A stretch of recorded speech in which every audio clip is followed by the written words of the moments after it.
ทุกท่านกำลังเข้าสู่สัมมนาออนไลน์หัวข้อพื้นฐาน Psychometric Chart และการควบคุมความชื้นบรรยายโดยแสงเหนือเลิศอัศจรรย์ก่อนเข้าสู่เนื้อหาก่อนอื่นก็ต้องขอบคุณกลุ่มบริษัท ARM Solution ที่ให้การสนับสนุนการจัดทำคลิปวิดีโอสอนซึ่ง ARM Solution เป็นผู้จำหน่ายและให้บริการด้านพลังงานสะอาดและเป็นบริษัทข้ามชาติจากไต้หวันที่มีสำนักงานในประเทศไทยโดยให้บริการให้คำปรึกษาสำรวจออกแบบติดตั้งระบบโซลาร์เซลล์และ EV Charger ครบวงจรและยังเป็นตัวแทนและจำหน่ายอุปกรณ์เก็บพลังงานไฟฟ้าและอินเวอร์เตอร์แบรนด์หัวเว่ยรวมทั้งแผงโซลาร์เซลล์ยูริโกที่ใช้ในระบบโซลาร์ PV ด้วยประสบการณ์มากกว่า 25 ปีในการทำงานด้านนี้และมีผลงานทั้งในจีนและไต้หวันท่านจึงมั่นใจความเป็นมืออาชีพในการให้บริการได้อย่างแน่นอนสนใจติดต่อคอนแทคที่ขึ้นด้านล่างนี้ได้เลยนะครับทิ้งท้ายฝากข้อคิดดีๆจากผู้สนับสนุนการประยุกต์ความรู้เพื่อใช้ในการทำงานได้จริงนั่นคือประโยชน์ที่ได้รับอย่างแท้จริง ARMS Solution ชื่อนี้คุณมั่นใจโอเคครับถ้างั้นเราเข้าสู่เนื้อหากันเลยนะครับก็เริ่มต้นด้วยเดี๋ยวจะให้ดู Course Outline ที่เราจะเรียนกันก่อนนะครับในหัวข้อนี้ว่ามีอะไรบ้างเราก็แบ่งออกเป็นประมาณ5พาร์ทนะครับพาร์ทที่1เนี่ยจะเป็นเรื่องของพื้นฐานการควบคุมความชื้นนะครับก็ไล่ตั้งแต่นิยามของการควบคุมความชื้นการประยุกต์ใช้ระบบควบคุมความชื้นในอุตสาหกรรมต่างๆนะครับการเปลี่ยนแปลงอุณหภูมิและความชื้นที่เกิดขึ้นพร้อมกันนะอันสุดท้ายก็เป็นผลกระทบจากการที่เราไม่ได้ควบคุมความชื้นนะครับพาร์ทที่2เนี่ยจะเรียนเรื่องคุณสมบัติอากาศและ Psychrometric Chart นะครับก็แยกออกเป็น2หัวข้อย่อยก็เป็นคุณสมบัติอากาศก่อนนะครับก็จะเรียนในเรื่องของพารามิเตอร์ต่างๆที่เกี่ยวข้องนะครับในคุณสมบัติอากาศแล้วก็ต่อไปก็เรียนเรื่องของ Psychometric Chart นะครับว่าตัวเนี้ย Psychometric Chart มีประมาณกี่แบบรูปร่างหน้าตาเป็นยังไงแล้วก็ตัวพารามิเตอร์ต่างๆเนี่ยเราจะอ่านอย่างไรมันอยู่ตรงไหนของตัวกราฟ Psychometric นะครับแล้วก็วิธีการอ่านต่างๆนะครับการพล็อตต่างๆเราทำยังไงเราจะเรียนในพาร์ทที่2นะครับส่วนพาร์ทที่3เนี่ยก็จะเป็นในเรื่องของกระบวนการ SVAC และ Psychometric Chart ก็ตรงนี้ก็ต่อเนื่องมาจากพาร์ทที่2แต่จะเป็นการขยายนะครับขยายภาพนิดนึงถ้าเกิดกระบวนการนั้นหรือสเตจของอากาศเนี่ยเกิดขึ้นในลักษณะของอุปกรณ์ในระบบปรับอากาศหรือกระบวนการของระบบปรับอากาศเราไปในส่วนของพาร์ท1กันก่อนเลยนะครับนิยามของการควบคุมความชื้นเราไปดูว่าตัวนิยามเนี่ยเป็นยังไงนะครับการควบคุมความชื้นเขาบอกว่าการควบคุมความชื้นก็คือการควบคุมระดับความอิ่มตัวของอากาศชื้นนะครับซึ่งปกติจะคุมในเทอมความชื้นสัมผัส relative humidity โดยอาจเพิ่มหรือลดนะครับความชื้นให้อยู่ในสภาวะที่ต้องการนี่แหละเห็นไหมมีคำว่าอากาศชื้นอากาศแห้งมีไอน้ำเข้ามาเกี่ยวมีความชื้นสัมผัสเข้ามาเกี่ยวทำไมไม่ความชื้นเฉยๆทำไมต้องความชื้นสัมผัสนะครับแล้วการควบคุมนี่คือการเพิ่มด้วยใช่ไหมแล้วลดด้วยใช่ไหมไม่ใช่ลดอย่างเดียวใช่ไหมนี่แหละประเด็นทีนี้นะครับก่อนที่เราจะเข้าไปเรื่องของหลักการต่างๆที่เกี่ยวข้องกับหัวข้อนี้นะครับคีย์ของตรงนี้ก็คือเราต้องเข้าใจก่อนจุดเริ่มต้นก็คือว่าอากาศนะครับโดยรอบหรือบรรยากาศที่เราอยู่เนี่ยนะครับเรียกว่าจะเป็นอากาศที่มีมวลของไอน้ำนะครับหรือมีความชื้นนั่นแหละอยู่ในอากาศด้วยเสมอนะครับอากาศโดยสภาวะแวดล้อมทั่วไปบนผิวโลกเนี่ยจะมีมวลของไอน้ำอยู่ด้วยเสมอแต่ว่าจะมีมากหรือมีน้อยแค่นั้นเองนึกออกไหมครับยกตัวอย่างความชื้นโดยทั่วไปที่เราอยู่กันเนี่ยอาจจะมีความชื้นอยู่ในช่วงสัก5-60% RH นะครับแต่ความชื้นตอนฝนใกล้จะตกเนี่ยอาจจะสูงขึ้นถึงประมาณ80 กว่าเปอร์เซ็นต์ RH ยกตัวอย่างนะมันก็จะมีความชื้นความร้อนความเหนียวเข้ามาเกี่ยวถูกไหมครับทีนี้ถ้าความชื้นอยู่ในระดับต่ำๆเนี่ยอาจจะ20-30หรือไม่เกิน40เนี่ยเราก็เรียกว่าความชื้นที่ต่ำประมาณเนี้ยนะครับก็จะก็จะเกิดอะไรขึ้นก็จะเกิดอากาศที่แห้งถูกไหมครับยกตัวอย่างเช่นพื้นที่ที่มีทั้งความร้อนและความชื้นที่ต่ำอย่างเช่นทะเลทรายนะครับแต่ว่าอย่างไรก็ตามเนี่ยอากาศบนโลกเนี่ย ก็ยังมีมวลไอน้ำอยู่ด้วยเสมอแต่ในพื้นที่ที่แห้งเนี่ยจะมีมวลไอน้ำอยู่น้อยแค่นั้นเองนะครับอันนี้คือจุดเริ่มต้นที่เราต้องทำความเข้าใจก่อนว่าดังนั้นเนี่ยทำไมในเชิงหลักการเชิงวิศวกรรมปรับอากาศเนี่ยเขาถึงเรียกอากาศว่าอากาศชื้นหรือ moisture air เสมอนะครับเขาจะไม่เรียกว่า dry air นะครับอากาศที่เราจะ control เนี่ยมันจะเป็น moisture air ส่วนเราจะเอาไปทำให้อากาศมันชื้นน้อยลงชื้นเพิ่มมากขึ้นอันนั้นก็เป็นอีกเรื่องหนึ่งนะครับโอเคอันนี้ก็คือนิยามของการควบคุมความชื้นนะครับคิดว่าน่าจะเห็นภาพโดยเบื้องต้นแล้วแหละตัวนี้ก็เป็นภาพประกอบของการควบแน่นของไอ้น้ำที่อยู่ตรงผิวกระจกที่มีอุณหภูมิเรียกว่าความเย็นเพียงพอที่จะทำให้อากาศที่สัมผัสกับจุดที่มันเย็นเนี่ยนะครับเกิดการลดอุณหภูมิลงเรื่อยๆจนควบแน่นนะครับส่วนด้านล่างเนี่ยนะเป็นการเรียกว่าสเปรย์หรือว่าการทำไอ้น้ำออกมาจากเครื่องนั่นเองตัวข้างล่างนี้ก็จะเป็นเครื่อง humidifier หรือเครื่องทำความชื้นนะครับสร้างไอ้น้ำต่างๆแต่ว่าเรายังไม่ถึงหัวข้อนั้นเอาเป็นคร่าวๆในเรื่องของนิยามก่อนนะครับให้เห็นภาพคร่าวๆแล้วเราค่อยไปสเต็ปถัดไปโอเคทีนี้การประยุกต์ใช้ระบบควบคุมความชื้นในอุตสาหกรรมประเภทต่างๆมีอะไรบ้างลองไปดูเลยนะครับก็จะมีตั้งแต่ใช้กับงานclean room นะครับในอุตสาหกรรมนะครับห้องปฏิบัติการในโรงพยาบาลหรือห้องผ่าตัดนี่แหละนะครับ operating room ห้องปรับอากาศนะครับของห้อง data center นะครับก็คือห้อง data center นั่นแหละระบบปรับอากาศของห้อง data center นะครับก็จะต้องมีระบบควบคุมความชื้นนะครับด้วยนะครับโรงเรือนสำหรับพืชและสัตว์นะครับพวก greenhouse ต่างๆก็ถือว่าเป็นระบบที่อยู่ในระบบควบคุมความชื้นเช่นกันนะครับโรงงานทอผ้าต่างๆนะครับแล้วก็วัตถุประสงค์อื่นๆอย่างใดอย่างหนึ่งนะครับซึ่งอันนี้หมายความว่าอาจจะไปใช้ในด้านอื่นๆที่เราไม่ได้อยู่ในหัวข้อที่เราพูดถึงนะครับก็คือใช้งานโดยทั่วไปเช่นอาจจะทำเป็นห้องเก็บสมมุตินะธนบัตรอย่างเงี้ยนะครับก็ต้องมีการควบคุมความชื้นให้ดีใช่ไหมครับเพื่อไม่ให้เขาเสียหายไม่แห้งจนเกินไปหรือไม่ชื้นจนเกินไปห้องที่เก็บของมีค่าอย่างเงี้ยไม่ว่าจะเป็นวัสดุที่เป็นของเก่าหนังกระดาษภาพวาดอะไรพวกเนี้ยที่มีมูลค่าสูงๆเนี่ยก็ต้องมีการควบคุมและควบคุมความชื้นไม่ได้ปรับอากาศอย่างเดียวนะครับก็ต้องมีการควบคุมความชื้นด้วยเพื่อให้สภาวะเนี่ยเหมาะสมที่จะเก็บของพวกนี้ไว้ให้ได้นานที่สุดนั่นเองนะครับอันนี้ก็คือคร่าวๆหัวข้อทีนี้มีภาพประกอบให้ดูนะครับอุตสาหกรรมการควบคุมความชื้นที่ใช้ในอุตสาหกรรม clean room เช่นอุตสาหกรรมไมโครอิเล็กทรอนิกส์นะครับเซมิคอนดักเตอร์ชิปต่างๆเนี่ยก็จะเห็นว่าห้อง clean room พวกนี้จะต้องมีการควบคุมความชื้นเนี่ยเป็นตัวแปรหนึ่งหรือเป็นปัจจัยที่สำคัญตัวหนึ่งที่ต้องควบคุมอยู่ตลอดเวลานะครับอุตสาหกรรมอาหาร Food Industry ก็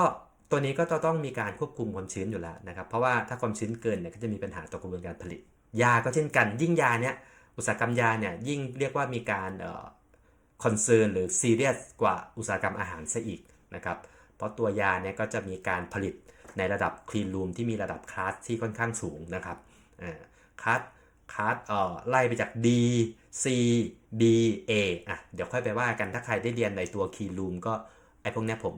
ก็เล่าให้ฟังอยู่แล้วนะครับแต่ว่าวันนี้เราเรียนโฟกัสในเรื่องของการควบคุมความชื้นซึ่งเนื้อหาจะค่อนข้างเยอะเราจะเอาเรื่องอื่น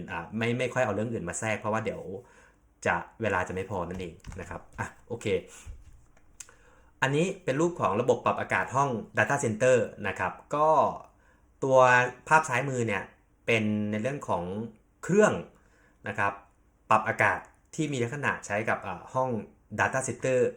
เป็นแบบหนึ่งนะต้องเรียกว่าเป็นแบบหนึ่งแต่ก็เป็นแบบที่คนที่อยู่ในงานพวกนี้มักจะเห็นภาพเลยว่าเครื่องมันเป็นเครื่องแบบเขาเรียกว่า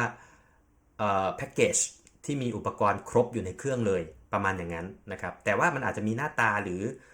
อุปกรณ์ที่แตกต่างไปจากนี้หรือหลากหลายกว่านี้ก็เป็นไปได้นะเรามาดูกันแบบนี้นะครับว่ามีอะไรบ้างเราจะเห็นว่ามีคูลิ่งคอยสีเขียวเนี่ยก็คือ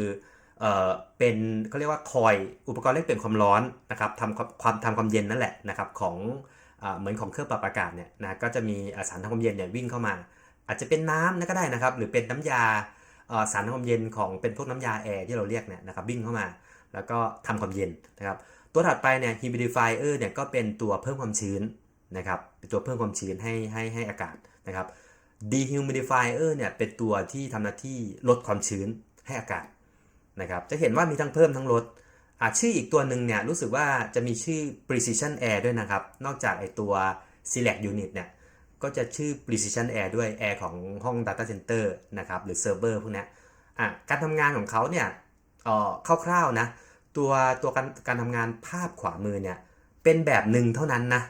ไม่ได้เป็นแบบทุกแบบของห้อง data center นะเป็นแบบหนึ่งเรียกว่ามันจะมี schematic diagram หรือแผนผังแผนภาพกระบวนการ process ในการไหลของอากาศเนี่ยหลากหลายว่างั้นเถอะอันนี้เป็นแบบหนึ่งทำงานไงคร่าวๆเครื่องนะครับก็จะดูดอากาศนะครับหรือรีเทิร์นอากาศมาจากที่ระบายความร้อนแล้วของตัวเซิร์ฟเวอร์นะครับอากาศก็จะเป็นสีแดงๆนะมีความร้อนเข้ามาด้วยนะครับอากาศที่ร้อนเนี่ยนะครับก็จะถูกทำความเย็นนะครับและถูกควบคุมความชื้นโดยอาจจะเพิ่มหรือลดความชื้นอยู่ในเครื่องตัวนี้นะครับเมื่ออากาศนั้นอยู่ในค่าที่เขาเซตพอยต์แล้วนะครับมันก็จะถูกส่งเข้ามานะครับทำความเย็นให้เซิร์ฟเวอร์อีกรอบหนึ่งนั่นแปลว่าอากาศตัวนี้ถูกทำความเย็นจากเครื่องมาแล้วความร้อนก็จะถูกนำไปทิ้งนอกอาคารนั่นเองนะครับอันนี้คือเซิร์ฟเวอร์ที่เราได้ยินว่าAI เนี่ย AI เวลาเราถามคำนึงเนี่ยจะใช้น้ำจำนวนเท่านี้นะที่เขามีสกู๊ปข่าวนะที่ผมฟังก็นี่แหละครับเป็นในเรื่องของวิศวกรทางด้านmechanical หรือว่าปรับอากาศนี่แหละนะครับที่เกี่ยวข้องโดยตรงเลยกับด้านพวกนี้นะครับต่อเลยนะครับใช้ในห้องปฏิบัติการในโรงพยาบาลนะห้องผ่าตัดนี่แหละห้องผ่าตัดเนี่ยระบบปรับอากาศนะครับปกติแล้วเนี่ยถ้าถูกต้องเลยเนี่ยเราจะไม่ใช้เครื่องปรับอากาศที่เป็นเครื่องปรับอากาศธรรมดาหรือเป็นเครื่องปรับอากาศที่ใช้ตามบ้านเรือนเนี่ยที่เราเรียกว่า split type นะครับแต่เราจะใช้เครื่องปรับอากาศหรือระบบปรับอากาศที่สำหรับระบบปรับอากาศที่ใช้กับห้อง clean room หรือห้องที่มีเป็นลักษณะห้องผ่าตัดห้อง clean room ห้องที่มีลักษณะการควบคุมการปนเปื้อนควบคุมอุณหภูมิและความชื้นนะครับมันจะเป็นเครื่องปรับอากาศชนิดพิเศษนั่นเองตัวนี้ก็จะมีการควบคุมความชื้นด้วยนะครับสำหรับห้องผ่าตัดนะโรงเรือนสำหรับพืชและสัตว์ก็จะเป็นกรีนเฮาส์นี่แหละแต่ว่าโดยทั่วๆไปเนี่ยอาจจะนะเดี๋ยวผมเอาแบบตัวคร่าวๆที่เราคุ้นเคยแล้วกันอาจจะเป็นแผง EVAP อยู่ทางภาพซ้ายเนี่ยก็จะมีแผงสีน้ำตาล EVAP เนี่ยเรียงๆอยู่แผง EVAP ก็คือแผง cooling pad ใช่ไหมครับแล้วก็มีน้ำสเปรย์หรือเราเรียกหลายๆท่านเรียกแอร์น้ำนั่นเองแอร์น้ำสำหรับบางท่านไม่ได้อยู่ในฟิลงานพวกนี้อาจจะนึกไม่ออกก็คือตัวแอร์น้ำที่เป็นเคลื่อนที่มีล้อเล็กๆแล้วเราเติมน้ำแล้วเปิดตรง outdoor บ้านเราหรือตามร้านกาแฟพวกนี้นั้นคือตัวแอร์น้ำหรือ EVAP แบบเคลื่อนที่ตัวเล็กนะครับแต่ตัวเนี้ยมันจะเป็น Green House เนี่ยเขาจะเอามาติดตั้งเป็นแผงที่ผนังคล้ายๆพวกฟาร์มหรือพวกโรงเรือนที่เป็นเกี่ยวกับปลูกพืชพวกนี้เราก็จะเห็นอันนี้แบบหนึ่งนะกับอีกแบบหนึ่งเนี่ยจะเป็นการที่ใช้เครื่องตัวนี้ที่เราเห็นเป็นยูนิตตัวนี้นะฮะแล้วก็สเปรย์ตัวในเรื่องของไอ้น้ำออกมาเลยนะครับเพื่อทำให้ไอ้น้ำเนี่ยเขาพ่นออกมาในสเปซของห้องทำให้อากาศเนี่ยนะครับเกิดการเย็นตัวลงนะครับแต่ในขณะเดียวกันเนี่ยความชื้นของระบบก็จะเพิ่มขึ้นด้วยนะครับอันนี้แหละคือสิ่งที่น่าสนใจว่าทำไมคนที่เข้ามาเรียนมาศึกษาในเรื่องของpsychometric อากาศหรือการควบคุมความชื้นพวกนี้โอเคชื่อมันอาจจะดูยากดูน่ากลัวนิดนึง psychometric นะครับแต่ว่าไม่ต้องตกใจครับคือตัวเนี้ยพอเรียนไปแล้วเนี่ยมันมีความน่าสนใจและความสนุกนะครับและเอาไปใช้ได้จริงๆนะครับสำหรับท่านที่อาจจะมาฟังแล้วไม่ได้อยู่ในฟิลวิศวกรรมทางด้านพวกนี้ที่เกี่ยวข้องโดยตรงแต่ว่าเป็นเจ้าของโครงการหรือเอาไปใช้ในธุรกิจของตัวเองที่เราจะไปทำกรีนเฮาส์ก็ดีทำเกี่ยวกับปศุสัตว์ก็ดีทำพืชทำอะไรต่างๆที่เกี่ยวกับเป็นสิ่งที่เป็นเทรนด์ของโลกในปัจจุบันเนี้ยนะครับเราก็เอาความรู้ตรงนี้ไปประยุกต์ได้อย่างน้อยไปกำหนดโจทย์ที่เราจะสร้างหรือให้เรารู้แบบเบื้องต้นว่าเวลาจะเลือกหรือกำหนดความต้องการหรือ ทางผู้ให้บริการมาให้เราเลือกเนี่ยเราจะได้เข้าใจเบื้องต้นว่าจะต้องคุยยังไงนะครับโอเคงั้นแปลว่าแบบที่2ก็คือสเปรย์ไอ้น้ำเข้าไปในอากาศนะครับในสเปซทำให้เขาเนี่ยชุ่มชื้นขึ้นว่างั้นเถอะชุ่มชื้นขึ้นอุณหภูมิลดลงนะครับแต่ในขณะเดียวกันเนี่ยเขาก็ชื้นเยอะนะเพราะฉะนั้นมันก็จะมีข้อจำกัดอยู่แต่ทุกอย่างทุกระบบเนี่ยมันก็จะมีข้อดีข้อเสียของเขา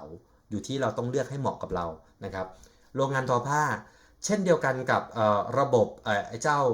ตัวเมื่อกี้นะครับก็จะมีลักษณะการทำความเย็นเนี่ยนะครับเหมือนกันก็คือเราเรียกว่าเป็นการทำความเย็นแบบไม่สูญเสียพลังงานความร้อนออกนอกระบบเรียกว่า adiabatic process อันนี้ไม่ต้องตกใจศัพท์นะครับคือเราก็ฟังไว้แค่นั้นเองว่า adiabatic คืออะไรเดี๋ยวผมจะมีลงรายละเอียดให้อีกทีเอาฟังคร่าวๆไปก่อนสำหรับน้องๆนักศึกษาก็จดไว้นะครับก็หลายๆน้องๆหลายๆคนเนี่ยเรียน thermodynamics อยู่แล้วอันนี้เขาฟังปุ๊บก็รู้เลยว่าadiabatic process มันก็เป็นกระบวนการแบบหนึ่งนั่นเองนะครับทีนี้ของเราเนี่ยถ้าในเชิงการใช้งานทั่วไปเนี่ยนะครับเรามาดูอุปกรณ์เป็นหลักเลยก็จะมีแผง cooling pad นะครับแล้วก็มีการสเปรย์น้ำเข้ามาในระบบหรือไอตัวยูนิตเนี้ยนะครับอีกแบบหนึ่งนะใช้กับโรงงานทอผ้าเนี่ยถ้าเราพูดถึงตัวโรงงานกับซิสเต็มที่ใช้เนี่ยมันอาจจะเป็นเครื่องแบบเนี้ยแต่ไม่มีแผง cooling pad ก็ได้เป็น air washer ก็คืออาจจะเป็นหัวนัทเซิลนะครับมีการต่อระบบน้ำและมีหัวนัทเซิลที่เราออกแบบไว้เนี่ยในเครื่องเนี่ยก็จะสเปรย์น้ำที่ค่อนข้างเป็นละเอียดนะอาจจะเป็นไม่ใช่สเปรย์น้ำเหมือนน้ำที่เราลดน้ำต้นไม้นะอันนั้นมันน้ำมันขนาดอนุภาคหรือขนาดน้ำที่สเปรย์ออกมามันใหญ่แต่ว่าไอ้พวกair washer เนี่ยเขาต้องใช้ระบบสเปรย์แบบละเอียดที่จะสเปรย์น้ำออกมาแล้วให้สามารถทำให้น้ำเนี่ยเกิดการ evaporation หรือการระเหยได้ดีนะครับน้ำระเหยเนี่ยเราอยู่ในชีวิตประจำวันไปแล้วเห็นไหมถ้าตอนเล่นสงกรานต์หรือตอนเรารดน้ำต้นไม้ตอนเล่นสงกรานต์ตอนอากาศร้อนๆเนี่ยเราไปล้างรถหรือเราฉีดน้ำรดน้ำอยู่เนี่ยเราทำบีบน้ำเนี่ยในสายยางเนี่ยน้ำมันก็จะสเปรย์ออกไปจะสังเกตเห็นว่ามันก็ไม่ได้โมเลกุลเล็กอะไรมากหรอกแต่ว่ามันก็ยังพอที่จะกระจายแล้วรู้สึกเย็นมาหาเราอะถูกไหมหรือเราไปนั่งอยู่ใกล้ๆพวกร้านกาแฟหรือสวนหรือร้านอาหารที่มันมีน้ำตกหรือมีการสเปรย์น้ำพุอะไรพวกนี้น้ำมันก็จะเกิดการระเหยตัวออกมานะครับแล้วมันก็ลมก็พัดมาหาเราเลยรู้สึกเย็นเหมือนชายหาดก็เหมือนกันนั่นคือการ evaporation นะครับลมความกดอากาศจากทะเลเนี่ยก็จะไหลขึ้นมาใช่ไหมครับไหลขึ้นมาหาบนฝั่งก็จะทำให้เอาความชื้นที่ผิวน้ำเนี่ยมาหาเราเลยรู้สึกเย็นทั้งที่อุณหภูมิก็สูงนะแต่เรายังเย็นตัวได้นั่นแหละอันนี้แหละคือหลักการที่เป็นการระเหยเขาก็เอามาใช้ในระบบวิศวกรรมทางด้านปรับอากาศใช้มาช้านานมากแล้วนะครับหลักการพวกนี้โอเคสุดท้ายก็คือการใช้เพื่อวัตถุประสงค์อย่างใดอย่างหนึ่งนะครับก็ไอเครื่องนี้เป็นเครื่อง portable แบบไอตัวเครื่องลดความชื้นแบบ portable ซึ่งมันก็จะมีเครื่องเพิ่มความชื้นแบบ portable เช่นกันเนาะมี2แบบซึ่งไอเครื่องตัวนี้ผมเอามาประกอบแต่ไม่ได้บอกว่าไอการใช้ในจุดประสงค์ใดจุดประสงค์หนึ่งเนี่ยแปลว่าเครื่องนี้โดยตรงนะแค่ให้มีภาพประกอบหมายความว่าไอตัวระบบพวกเมื่อกี้นี่แหละเราอาจจะเอาไปใช้งานประเภทใดประเภทหนึ่งที่ไม่ได้ระบุอยู่ในนี้นั่นเองนะครับเดี๋ยวเราไปต่อเลยทีนี้เรามาดูการเปลี่ยนแปลงอุณหภูมิและความชื้นที่เกิดขึ้นพร้อมกันนะครับว่าจะส่งผลอย่างไรแน่นอนว่าในสไลด์ตัวนี้จะมี 2 หน้านะครับผมยังไม่ได้คาดหวังว่าผู้ฟังเนี่ยพวกเราจะฟังตรงนี้แล้วเราจะเข้าใจทันทีเลยในหลักสูตรนี้หรือหัวข้อนี้นะครับแต่ว่าเราฟังตรงนี้บางคนอาจจะมีข้อสงสัยยังไม่เคลียร์บางท่านมีพื้นฐานหน่อยก็อาจจะเคลียร์เลยแต่ว่าบางท่านที่เพิ่งเรียนรู้เพิ่งศึกษาอาจจะยังไม่เข้าใจก็ให้ฟังตรงนี้ไว้เบื้องต้นแล้วเราค่อยๆไล่เนื้อหาไปด้วยกันแน่นอนว่าพอเราเริ่มเรียนไปจนเกือบจะจบแล้วเนี่ยเราก็อาจจะย้อนกลับมาดูตรงนี้ว่าเฮ้ยมันสัมพันธ์กับตรงนี้ยังไงนะครับเราก็จะเห็นภาพเลยว่าจริงด้วยไอ้หลักการตรงเนี้ยมันก็เข้าใจได้ไม่ยากถ้าเรานั่งวิเคราะห์ดีๆนะครับมันจะมีอยู่อย่างนี้นะครับการเปลี่ยนแปลงของอุณหภูมิและความชื้นที่เกิดขึ้นพร้อมกันอันแรกเนี่ยเขาบอกว่าเมื่ออุณหภูมิอากาศสูงขึ้น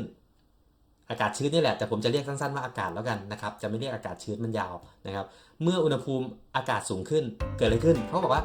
ความชื้นสัมผัสนะครับบางครั้งผมอาจจะเรียกว่า RH นะแต่ว่าบางครั้งก็เรียกความชื้นสัมผัสก็ให้เข้าใจตรงกันว่าเรื่องเดียวกันความชื้นสัมผัส ลดลงเพราะอากาศสามารถเก็บไอ้น้ำได้มากขึ้นที่อุณหภูมิสูงนะครับถ้าเอาสั้นๆก่อนก็คือว่าเวลาอุณหภูมิอากาศมันเยอะเนี่ยนะครับความชื้นสัมผัสที่เราสามารถเอาเครื่องมาวัดได้เนี่ยมันจะมีค่าลดลงนะครับมันจะมีค่าลดหมายความว่าเราต้องมีตัวเปรียบเทียบนะคำว่าสัมผัสคือต้องเทียบด้วยใช่ไหมแน่นอนว่ามันเทียบในสมการความชื้นด้วยส่วนหนึ่งแต่ว่าเราก็ต้องมีการเทียบเราบอกว่าถ้าอุณหภูมิสูงขึ้นก็แปลว่าเรามีอุณหภูมิต่ำกว่าสิก่อนหน้าถูกไหมแสดงว่าก่อนหน้านี้สมมุตินะอาจจะอยู่ที่30 องศาซีนะครับไดเบลนะ30 องศาซีเดี๋ยวค่อยว่ากันว่าไดเบลคืออะไร30 องศาซีนะครับแล้วเราเปลี่ยนเป็น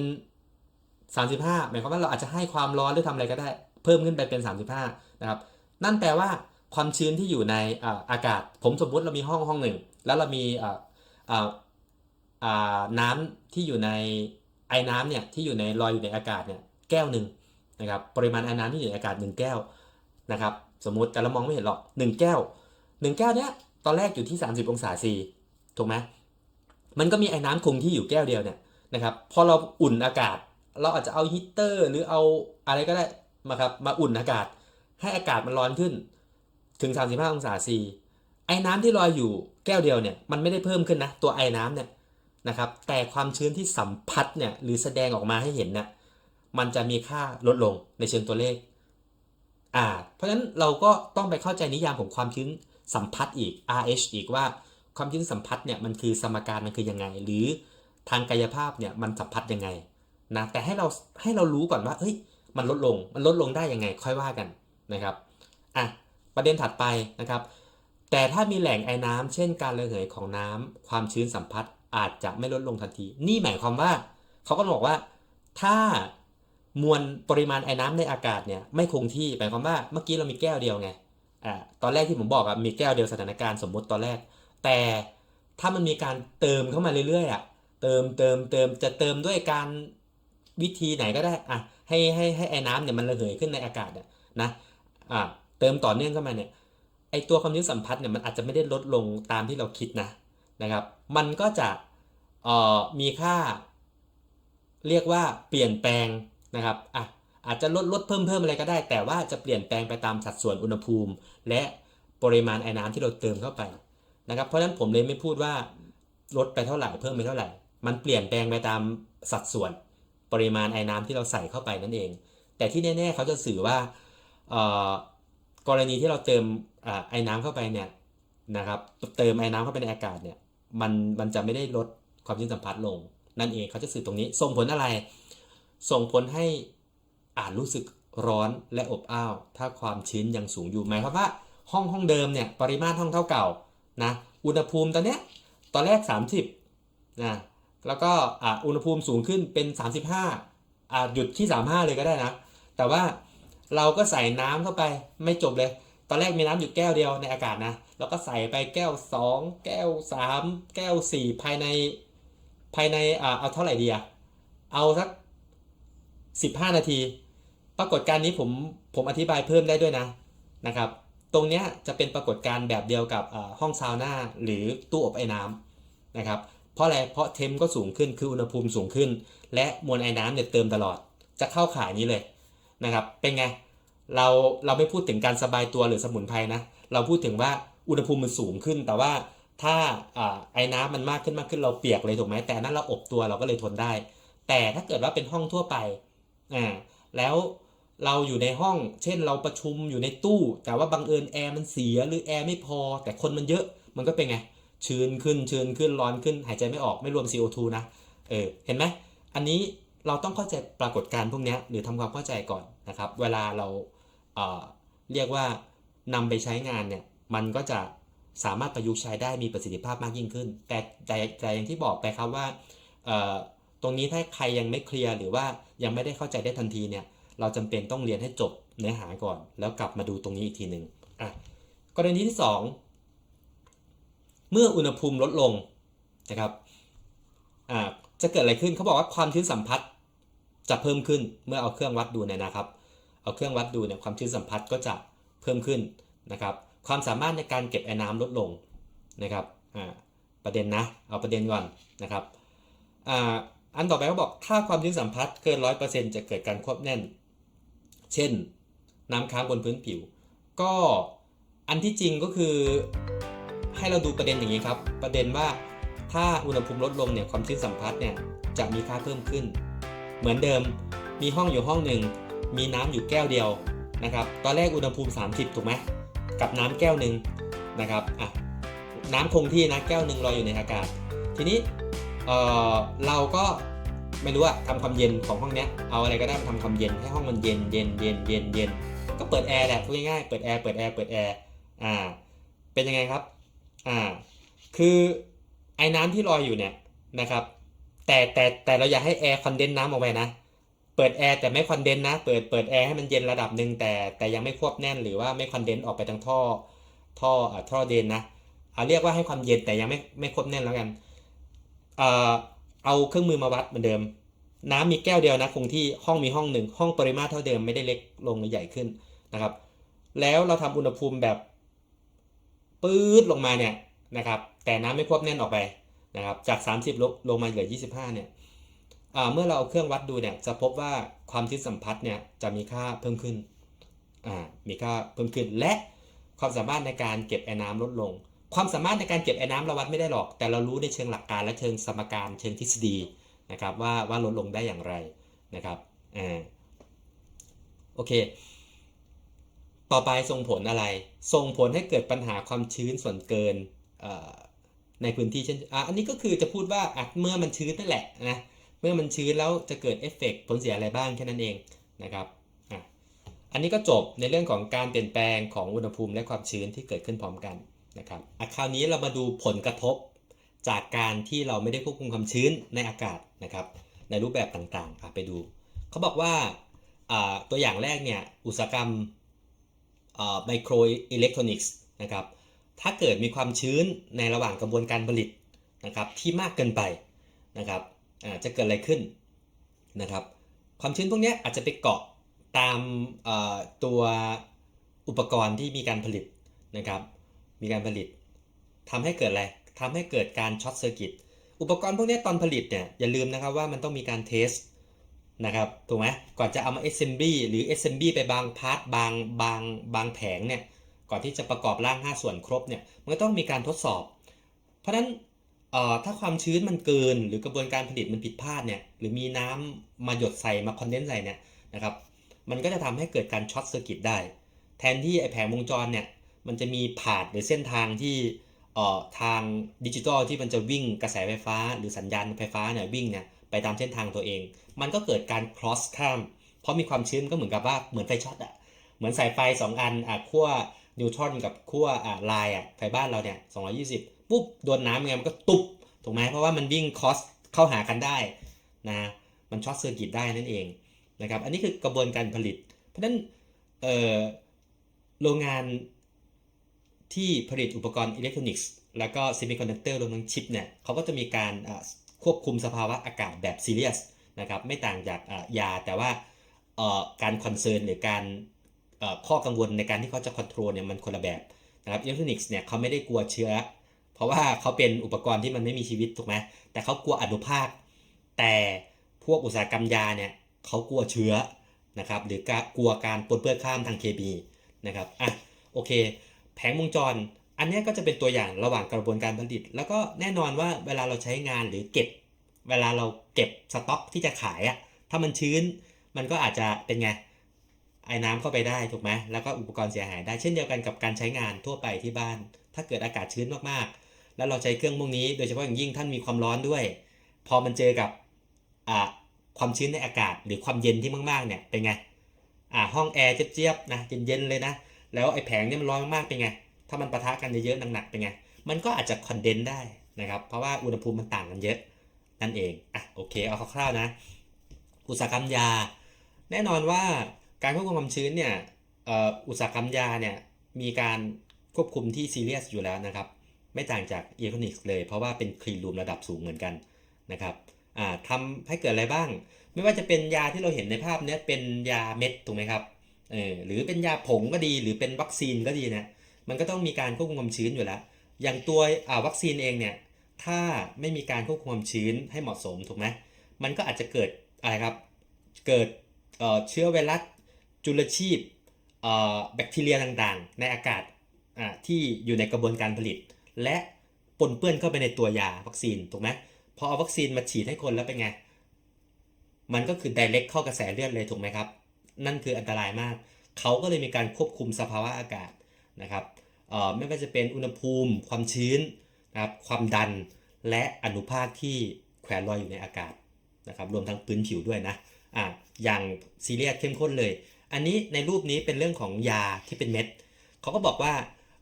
ความชื้นที่สูงเนี่ยก็ยามก็จะดูดซับความชื้นนะครับคุณสมบัติทางเคมีหรือว่าคุณภาพของยาเนี่ยก็จะเพี้ยนนะครับถูกไหมเพราะว่ามันชื้นเนี่ยมันก็จะเปลี่ยนไปตัวโครงสร้างทางเคมีเนี่ยมันก็จะไม่เหมือนเดิมนะทีนี้อันนั้นเป็นเชิงเคมีแต่ถ้าเชิงคนทั่วไปเนี่ยก็คือมันแตกถูกไหมถ้าเราเห็นว่ามันแตกมันดูแล้วมันแปลกๆสีมันเปลี่ยนอะไรอย่างเงี้ยอันนี้คือคนทั่วไปจะดูได้เราจะมองไม่เห็นหรอกทางเคมีนะเพราะนักเคมีเขาต้องไปพิสูจน์ในแลบเขานะครับผลกระทบก็คือลดประสิทธิภาพของยาและอาจเป็นอันตรายต่อผู้บริโภคนะโอ้นี่อันตรายเลยนะครับเนี่ยถ้าไม่คุมความชื้นนะโอเคมาถึงอุตสาหกรรมอาหารนะครับก็ในกระบวนการผลิตนะครับแล้วก็จัดเก็บเนี่ยในอุตสาหกรรมอาหารเนี่ยนะครับตัวอย่างนี้ก็จะมีภาพคร่าวๆมาให้ดูคือถ้าเกิดความชื้นมันสูงเกินนะครับช่วงที่เหมาะสมต่อการผลิตนะครับก็จะทำให้พวก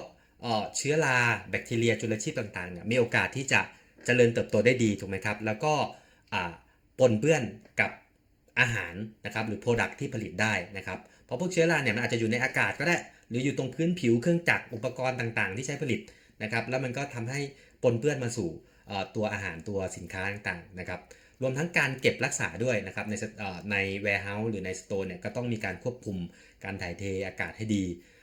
อยู่ในสภาวะอากาศที่เหมาะสมต่อการเก็บรักษานะครับรวมทั้งความสะอาดด้วยนะครับอันนี้คืออุตสาหกรรมอาหารโดยทั่วไปนะครับต่อไปก็คืออุตสาหกรรมการแพทย์นะครับตรงนี้ก็จะเป็นเรื่องของเครื่องมือแพทย์นะครับเขาบอกว่าถ้าความชื้นในห้องเก็บเครื่องมือแพทย์เนี่ยนะครับมันสูงเนี่ยอาจจะทำให้เกิดสนิมนะครับขึ้นบนเข็มฉีดยาบนมีดผ่าตัดหรือบนเครื่องมือแพทย์ต่างๆนะครับและถ้าเกิดถูกนำมาใช้ในการรักษาคนไข้หรือทำการผ่าตัดหรือหัตถการเนี่ยก็อาจจะเกิดการปนเปื้อนและเกิดการติดเชื้อได้นะครับภาพทางด้านขวาเนี่ยก็จะเป็นภาพของการติดเชื้อในกระแสเลือดนะครับซึ่งเราเอาตรงนี้มาประกอบการพรีเซนต์ในหัวข้อนี้ก็จะดูน่ากลัวนิดนึงแต่ว่าให้เห็นภาพนะครับว่าถ้าติดเชื้อเนี่ยมันก็จะค่อนข้างอันตรายนะครับเราไปต่อเลย